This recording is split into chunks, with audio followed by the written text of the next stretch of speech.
Buenas tardes, estamos en su espacio Economía al Día. Hoy tenemos un invitado que realmente domina lo que se trata de la economía y siempre está al día con ella. Tenemos al doctor Antonio Siriaco Cruz, quien es el decano de la Facultad de Economía, de Ciencias Económicas y Sociales de la Universidad Autónoma de Santo Domingo. Buenas tardes, ¿cómo está? Buenas tardes, Carmen. Siempre es un placer estar contigo y con Cándida. Sí, eh, la reforma tributaria de la que se ha estado hablando durante meses parece que está más cerca de lo que muchos esperaban. Claro. Eh, Se pensaba en un principio que se iba a consensuar más, pero da la impresión de que ya va a estar en el Congreso en los próximos días. Supongo que usted tiene alguna información de primera mano, o como es un hombre tan informado, con relación a ella. Me gustaría que me diera una sinopsis general sobre lo que se espera de esta reforma. Mira, Carmen, posiblemente la reforma ya en la próxima Uh -huh, semana se esté, como dicen, discutiendo entre uh los -huh, economistas. Parece que la ruta que se ha tomado es diferente a las reformas anteriores, porque cuando se hizo la reforma del año 2012, eh, como tú recordarás, se discutió una parte en el Consejo Económico y Social. Y ahí se convocaron a todos los sectores que confluyen en ese órgano que no es uh vinculante, -huh. donde universidades, empresarios, trabajadores y organizaciones sin fines de lucro, se hizo una discusión. Pero generalmente este tipo de discusión retrasa los plazos, en muchos casos para los gobiernos de turno. Uh -huh. Todo parece indicar que ahora, como el partido de gobierno tiene una mayoría en el Congreso, una mayoría cualificada, y entonces tiene esa facilidad de pasar cualquier reforma sin ningún tipo de problema, entonces se va a someter, y el presidente de la República, según lo que hemos visto, utiliza toda la semana, todos los lunes, su semanal y hace un anuncio. Y se espera que en esta semanal haga el anuncio de la reforma o de la tan esperada reforma fiscal. Y a partir de ahí ya se va a conocer todo el cuerpo que debe tener esa reforma. Se han lanzado algunos elementos.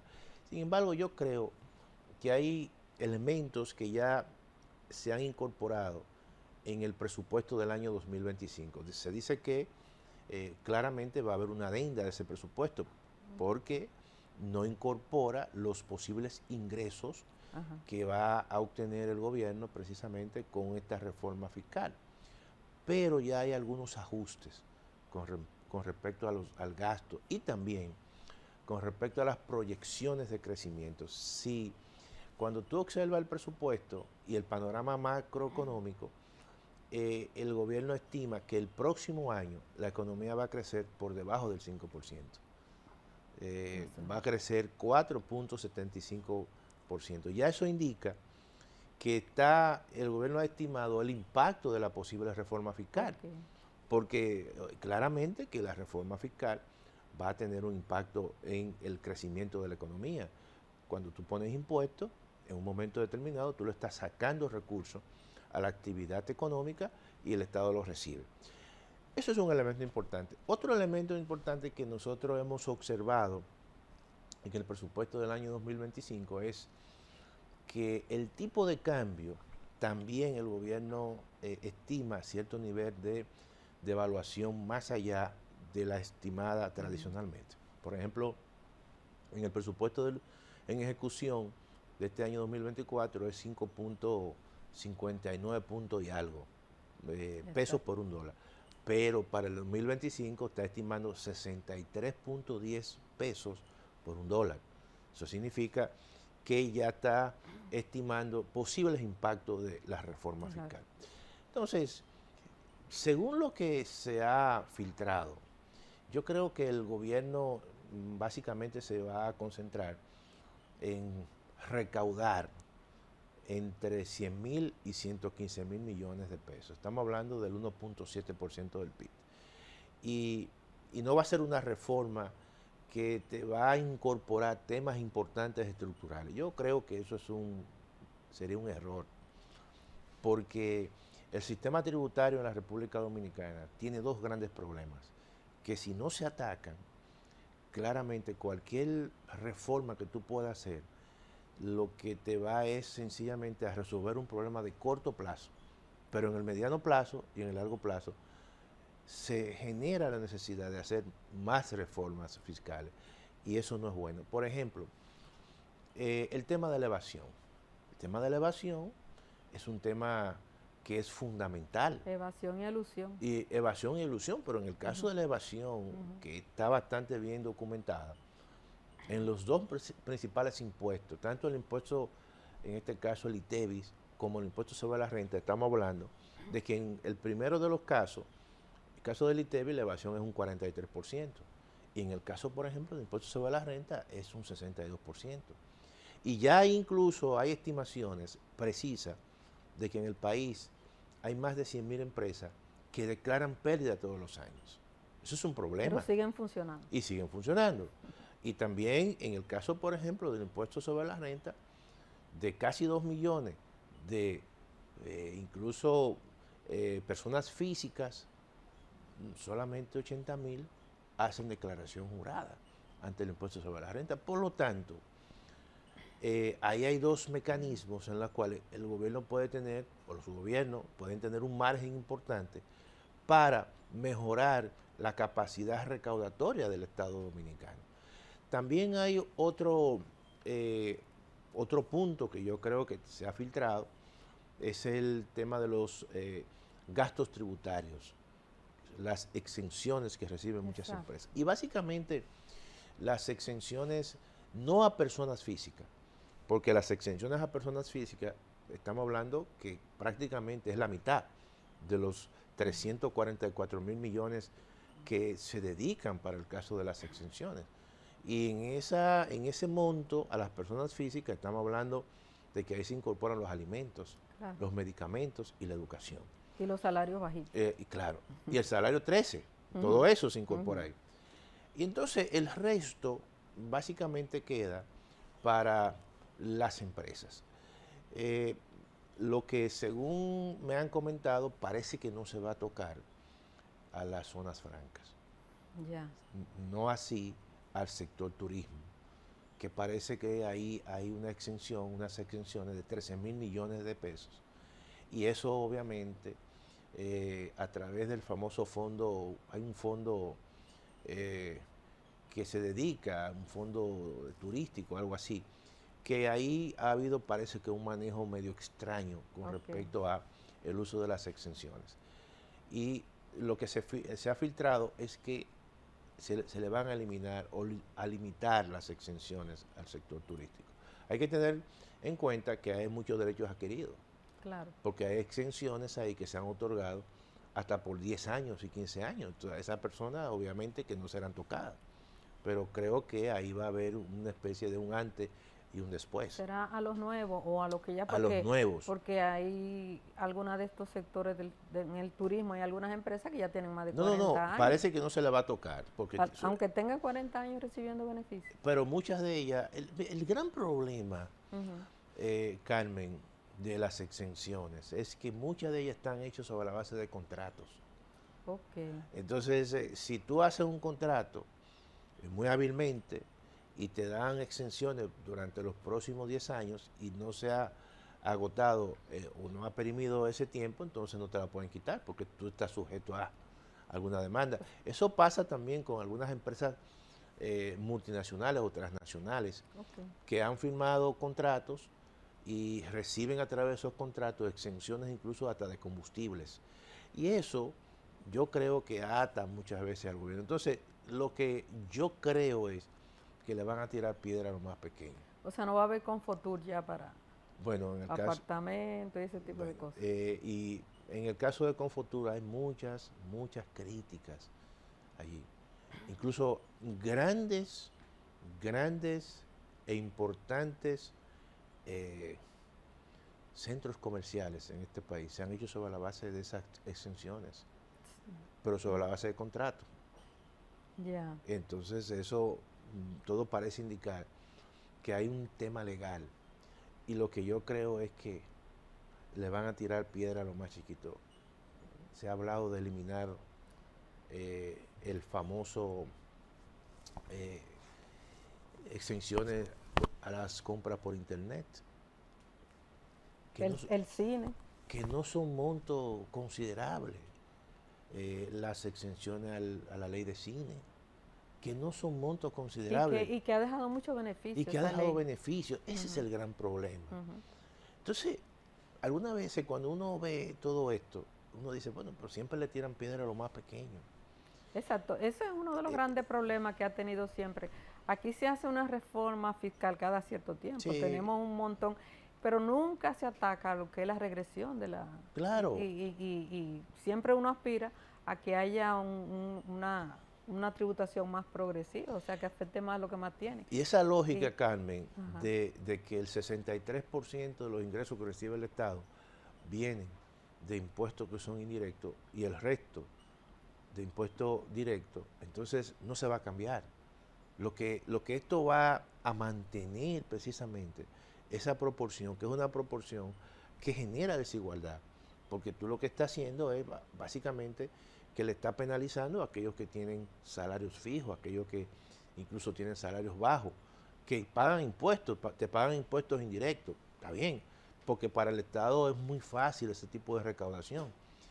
Pero por eso yo digo que no se van a atacar los problemas estructurales que tiene el sistema tributario en la República Dominicana. No se va a hacer más progresivo el sistema tributario en la República Dominicana. No se va a combatir la informalidad sobre la base de incentivos. Oye, cuando uno analiza el tejido empresarial en la República Dominicana, y eso el Banco Central publicó recientemente este año una encuesta de MIPYMES, el 85% son MIPYMES, pero de ese 85%, el 92.2% son microempresas, es decir, empresas que tienen entre 1 y 10 empleados. Y cuando tú observas de esos 474.000 levantamientos que hizo el Banco Central de establecimientos, 404.000 son MIPYMES. Y como te he dicho, y el 14% son las que están formalizadas. El resto es informal. Claro. Entonces, ¿cómo tú vas a atraer ese segmento empresarial? ¿Cómo tú lo vas a atraer a la formalidad? Bueno, tú tienes que generar incentivos. Y hay que generar incentivos de tal manera que tú le generes ese efecto llamada para que puedan incorporarse a la formalidad. Nosotros hemos planteado desde la Facultad de Ciencias Económicas y Sociales, Carmen, todo el tema del monotributo, el monotributo como un mecanismo que ha sido exitoso en algunos países de Sudamérica, como es el caso de Uruguay. ¿Puede explicarle a los oyentes y a los televidentes en qué consiste? Mira, la propuesta de nosotros, y te quiero decir que ha sido exitoso realmente en países como Uruguay, que es el país de América Latina y del Caribe que tiene la tasa de informalidad más baja, un 22%. Y algo muy importante, cuando uno estudia, que aquí se dice, bueno, pero que también la informalidad es producto de un código de trabajo que tiene una cesantía y que la cesantía es un pasivo muy alto. Bueno, está bien, pero déjame decirte lo siguiente, Carmen. En Uruguay existe una indemnización que es muy parecida a la cesantía y la tasa de informalidad es muy bajita. Ahora tienen el monotributo. ¿En qué consiste el monotributo? Bueno, y eso nosotros hicimos un planteamiento muy formal a las autoridades. Es en tú establecer un pago único, donde ese pago único incorpore un monto que tú puedas pagar en función de tus ingresos, en función incluso del coste de energía eléctrica que tú estés pagando y también de la ubicación geográfica donde esté el negocio. Se establece ese monto, pero también ese monto va a tener incorporado la TCS, el Infotec. Supongamos, por ejemplo, que una microempresa, se le diseña un monotributo y en función de sus características va a pagar 30.000 pesos. Esos 30,000 pesos se le distribuyen en 3, 4 pagos o 5 pagos. De tal forma que, y en esos pagos ya va a tener incorporado la TCS y el Infotec. Y además nosotros hemos planteado el establecimiento de una ventanilla única para que tú no estés sencillamente, y como ocurre en estos momentos, que le paga a la DGI, después le tiene que pagar a la TCS, le tiene que... No, que sea una ventanilla única y ahí tú haces todos tus pagos. Pero además, a esas empresas que tengan el monotributo, que pueden ser las microempresas, generalmente es una forma de tú reforzar el régimen simplificado de tributación. Y a esas empresas tú le creas un programa permanente de financiamiento a bajo costo, de tal forma que las microempresas puedan crecer. Y si crecen, pueden pasar de una categoría a otra. Y muchas de ellas, en un momento determinado, salen de ser microempresas y entran a una categoría que pueden pagar incluso más impuestos, pero generar todo un paquete de incentivos. O sea, el monotributo no lo hemos hecho, ni lo hemos diseñado, ni la propuesta es para recaudar, sino para generar un efecto de llamada para aquellos que están fuera de la formalidad. Que ellos vean que también hay beneficios cuando tú entras a la formalidad, cuando tú estás pagando impuestos. Pero ¿qué está ocurriendo en la República Dominicana? ¿Cuál ha sido la historia? Bueno, que las microempresas generalmente crecen, pero mueren muy rápido. ¿Por qué? Porque no tienen financiamiento, no tienen capacidad en muchos casos de innovación. Entonces, yo creo que hay que generar los incentivos necesarios para que muchas empresas y el tejido empresarial en la República Dominicana, a través de una gran reforma fiscal, pueda incorporarse. Si eso no se hace, entonces, si vamos a tener una reforma fiscal puramente recaudatoria, puramente de corto plazo, entonces vamos a dejar fuera los grandes problemas estructurales que tiene el sistema tributario en la República Dominicana. El caso del impuesto sobre la renta. ¿Tú sabes cuántas empresas aquí todos los años declaran pérdida? No, y en el caso del impuesto sobre la renta hay un problema, hablando del asunto de la regresión y la progresión. Claro. Y es que no sé desde cuándo se dejó de indexar. Sí, que no, claro, a los salarios de los a las personas físicas. Exacto. Entonces, ¿qué significa eso? Ahí incluso eso puede ser también un ahorro, una mejoría salarial que tú le puedas dar a un buen grupo cuando tú le vas indexando. ¿Por qué? Porque cada vez más tú le vas dejando una parte importante fuera. Pero, ¿qué ocurre en el caso del impuesto sobre la renta a las personas jurídicas que todos los años alrededor de 100,000 y un poquito más declaran pérdida? Bueno, no te van a pagar impuestos, porque el impuesto sobre la renta es sobre la base de la renta neta, de su excedente. Pero tú cambias la forma de calcular ese impuesto. La Organización para la Cooperación del Desarrollo Económico está estableciendo mecanismos precisamente porque el tema de la evasión es un tema global. Hasta Google, hasta Facebook, Amazon, esas empresas generalmente se deslocalizan a lugares que son una especie de paraísos fiscales y es una forma de evadir impuestos en sus países. Incluso la gente no sabe que desde el año 2015 el Congreso de Estados Unidos prácticamente ha venido combinando a esa empresa para que realmente paguen impuestos y se está creando una especie de un impuesto mínimo al ingreso bruto para evitar precisamente que muchas de las empresas puedan seguir evadiendo. Entonces yo creo que aquí, sencillamente con el cambio de cálculo del impuesto sobre la renta, tú puedes generar y puedes disminuir de manera considerable la evasión al impuesto sobre la renta, que es 62%. Aquí todos los años la evasión representa entre el 5 y el 6% del PIB. Dicen que si se reduce en determinado porcentaje la evasión, no haría falta una reforma. No, porque en realidad, ¿cuál es el déficit que tiene la República Dominicana? El 3% en el presupuesto del 2025. Y eso es alrededor de más de 286 mil millones de pesos. Solamente tú disminuyendo la evasión en la mitad, tú puedes hacer una reforma fiscal sin incrementar impuestos. Pero como hay un tema inmediato de que la administración tributaria requiere recursos que sean muy certeros, ¿verdad? Es más fácil tú sencillamente aumentar una tasa, aumentar la base y entonces poner a pagar impuestos a aquellos productos que no se pagaban. Hay un elemento importante y que también hay que tener cuidado. Se habla de gravar algunos alimentos. Y yo creo que en ese aspecto hay que tener mucho cuidado. Nosotros no podemos pensar que estamos viviendo en Europa, donde se graban y existe lo que es la famosa tasa reducida en Francia, en España, porque los niveles de salario en la República Dominicana son relativamente muy bajos. Y eso, en cierta manera, puede generar situaciones en las cuales tú puedas, en términos políticos incluso, pues tú te imaginas en plena campaña electoral quién te subió el huevo, quién te subió. Entonces son cosas que hay que ver que las reformas fiscales tienen un componente de economía política. Y en ese sentido yo entiendo que hay que tener mucho cuidado.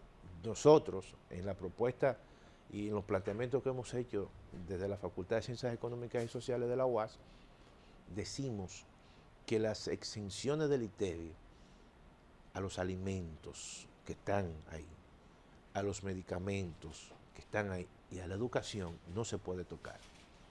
El 80% de la educación en la República Dominicana es pública. Entonces tú no puedes grabar eso. Nosotros como academia no podemos permitir que se le ponga un impuesto a un libro o a una revista.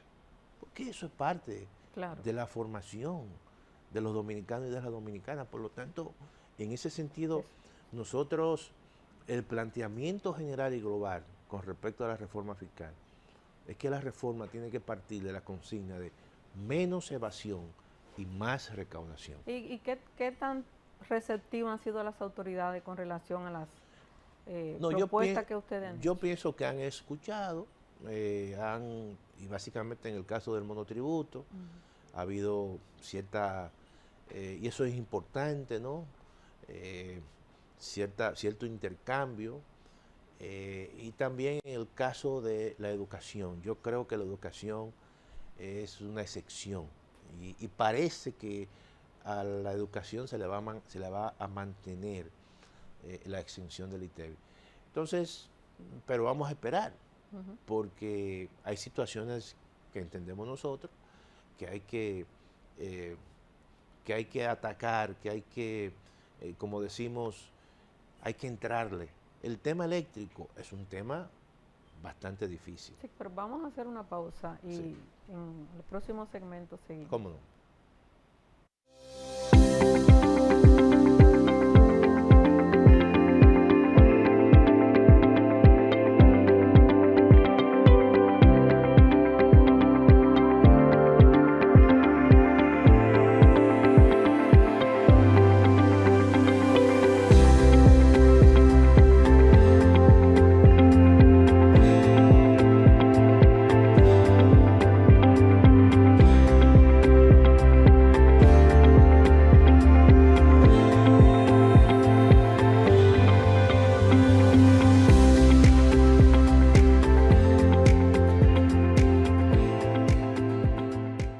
Desde Santo Domingo, República Dominicana, transmite para todo el continente el 6 en señal abierta digital y en todas las cableoperadoras del país. Otro canal del Grupo Medios Educativos y Comunicaciones, MEC. El 6, siempre contigo. Actualidad. Vamos a ver otra cepa nueva y otra cepa nueva. Análisis. Mucha de esta gente va a quedar parada de nuevo y va a ser una tragedia humana. Debate. Es la obsesión la tienen ustedes. Con la información más allá de los titulares. El tema energético es algo que se está analizando. La inflación es un problema global. 30 y 50 metros están ya las tropas. Su respuesta, doctor. Foro. domingos 2 de la tarde y lunes 10:30 de la mañana por el 6, siempre contigo. ¿Qué tal? Desde Washington comienzan las noticias en El Mundo al Día. Día a día, desde la capital de Estados Unidos y donde se producen las noticias que más te impactan. El objetivo es llegar al otro lado de la frontera para pedir asilo. El 6 te conecta con El Mundo al Día. Los hechos más allá de la noticia. Para que tomes decisiones bien informadas. En español, donde quieras y como prefieras. El Mundo al Día. Martes a viernes, 10:30 de la mañana, por el 6, siempre contigo.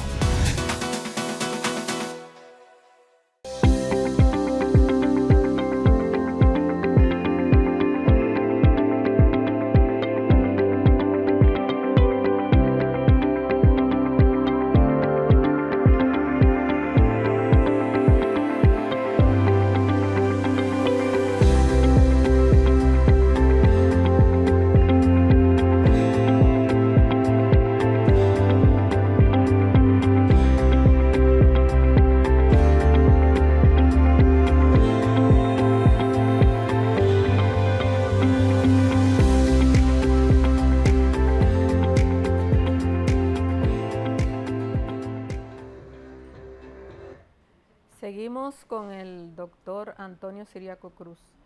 Antes de la pausa introdujo el tema de la energía eléctrica y el problema del déficit. Yo me pregunto, ¿hasta dónde puede ser efectiva una reforma prácticamente recaudatoria? Yo no sé hasta dónde se le puede llamar reforma, sino un incremento de los impuestos, si no reducimos los problemas que tenemos de déficit en entidades públicas como es en el sector eléctrico, que se chupa una gran parte del déficit que tenemos en los presupuestos. Mira, Carmen, lo primero que planteó el presidente en una semanal fue una reforma al gasto público. Y en esa reforma al gasto público anunció que iban a haber algunas fusiones de instituciones.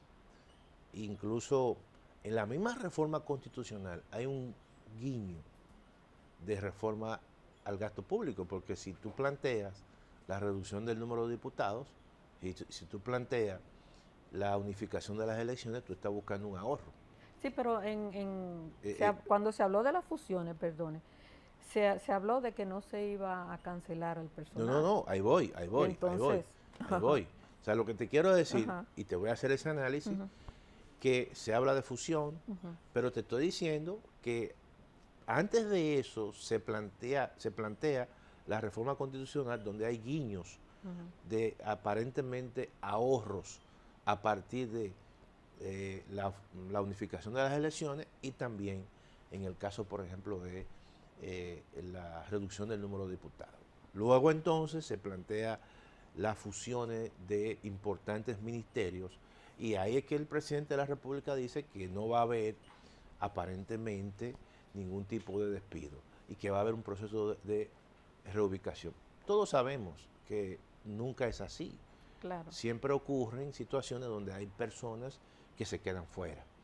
Y nosotros pensamos, y nosotros no estamos de acuerdo con la fusión, básicamente con la que se han planteado de los grandes ministerios, porque ahí se han hecho reformas. Ni estamos de acuerdo con la fusión entre el Ministerio de Educación y el Ministerio de Educación Superior, ni tampoco estamos de acuerdo con la fusión del Ministerio de Hacienda y el Ministerio de Economía, Planificación y Desarrollo. En el primero de los casos, en ambos tipos de educación, tanto en la preuniversitaria como en la universitaria, hay retos importantes que todavía la República Dominicana tiene que cumplir, y no es verdad que con la fusión se va a mejorar un proceso de eficientización de muchos procesos. Mira, aquí todavía hay dificultad de muchos chicos que se van al exterior y todavía no le han pagado el dinero de las becas. Sí. Aquí hay dificultad de chicos que se han graduado, oye bien, se han graduado de la preuniversitaria y todavía no le han entregado un certificado de bachiller y no se han podido inscribir. Muchos de ellos no se pudieron inscribir en universidad. Entonces, yo te pregunto, si esto se convierte en un superministerio, estos procesos se van a ralentizar y eso va a crear elementos, eso va a atomizar muchas O sea, cosas. aumentará la ineficiencia que ha mostrado la Claro, educación hasta claro. ahora. Entonces, además hay dos leyes distintas. ¿Tú entiendes? O sea, mira, aquí hay muchos mecanismos de mejoría, Carmen, para reformar el gasto público. ¿Por qué no se plantea la reunificación de la sede? Exacto. ¿Verdad? ¿Por qué no se plantea, que hay grandes salarios ahí, lo que te voy a mencionar, por qué no se plantea la creación de una superintendencia financiera, donde todas esas superintendencias se conviertan en intendencias? Claro. ¿Está entendiendo? Y ahí hay ahorros importantes de recursos y ahí hay también eficiencia. Tenemos la superintendencia de seguros, la superintendencia de valores, la superintendencia de bancos, todos con grandes salarios. Entonces, ¿por qué no creamos una y que cada una de ellas, las que quedan abajo, sean intendente de? ¿Tú entiendes? O sea, yo creo que aquí hay una gran capacidad y un gran margen para mejorar la administración pública. Pero en el caso de educación, vuelvo y te lo reitero, yo creo que ahí yo no lo veo el ahorro que se está hablando. Pero también, mira el caso de economía, que lleva las políticas territoriales, que las políticas territoriales deben de ser importantísimas hoy en día, las del territorio. Yo me pregunto, cuando eso se fusione, eso va a distorsionar el papel de Hacienda. Hacienda es básicamente un órgano que debe servir para las finanzas públicas. Pero ya en ambas instituciones se hicieron reformas. En el año 2006 se hizo una reforma al sistema de planificación, donde lo que era el secretariado técnico se convirtió en el Ministerio de Hacienda, de Economía, y lo que era UNAPLAN se convirtió en un viceministerio. Y déjame decirte, lo que era el sistema de planificación, Carmen, donde era muy importante antes. Donde estaba la ONE, ONAPRES, ¿qué? Presupuesto. Exacto. Y eso lo pasaron ya a Hacienda. De sí. manera que haya habido un proceso, Carmen, de modificación importante. Y ha resultado. ¿Qué dio como resultado para concluir, Carmen? Tú ves que Hacienda, en términos estructural, organizacional, es el órgano normativo. Pero la DGI, la DGA, Tesorería, DGPRES, tienen autonomía financiera y tienen también y operan de manera descentralizada. De manera que haya habido ya un proceso de racionalización, de modificación, y ha funcionado. Entonces yo creo que lo que está funcionando bien no se debe funcionar. Bueno, y yo pienso que educación y salud son los sitios donde menos se debe ir a ahorrar. ¿No sería una manera también de el 4% que hasta la fecha no se ha usado de manera eficiente, tratar de meter ahí la educación superior en el 4% está de bien, educación? Está bien, tú lo puedes decir, pero yo me pregunto, si nosotros hicimos un proceso importante de lucha para el 4%, lo que hay que ver, ¿por qué no se apoyado por todas las autoridades? Y yo me pregunto, ¿por qué no se ha ejecutado el 4%? Eso es una labor. ¿Tú crees que ahora con la fusión eso va a ser más eficiente? No. Todo lo contrario, lo que tenemos que ver cuáles son las razones por las cuales esa ejecución no se ha hecho. Falta de planes, modificaciones, no sé, pero eso es lo que digo, eso es un ministerio donde hay muchos retos por delante, ¿no? Y muchas oportunidades de mejora, que no es verdad que con fusión va a ser una solución. Ok, al final no me habló del déficit del sector eléctrico. No, en el caso del déficit del sector eléctrico, tú sabes que aquí hay dos grandes problemas en el gasto público. Aquí el problema no es nómina, ¿eh?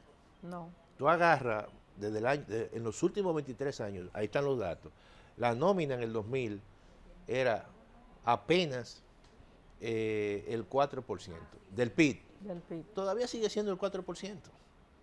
Ahora el sector eléctrico, que era menos del 1%, ahora él es casi el 1.5%. Estamos hablando de que en ese momento eran 800 millones de dólares, vamos a decir. Ahora estamos hablando de 1.500 millones de dólares. Entonces ahí, esos son los dos grandes problemas, más el problema de la deuda pública. El problema de la deuda, o en el pago de los intereses, que era menos del 1% y ahora es 3.7%. Esos son los dos grandes problemas que tiene el gasto público en la República Dominicana. Ahora, es obvio que una parte de la reforma fiscal y de las recaudaciones que va a tener el Estado lo dedique a hacer las inversiones que no se han hecho en el sector eléctrico y básicamente en la gestión de cobros. Pero también hay que analizar todo el tema de la cadena que hay desde la generación, que es un oligopolio, Carmen.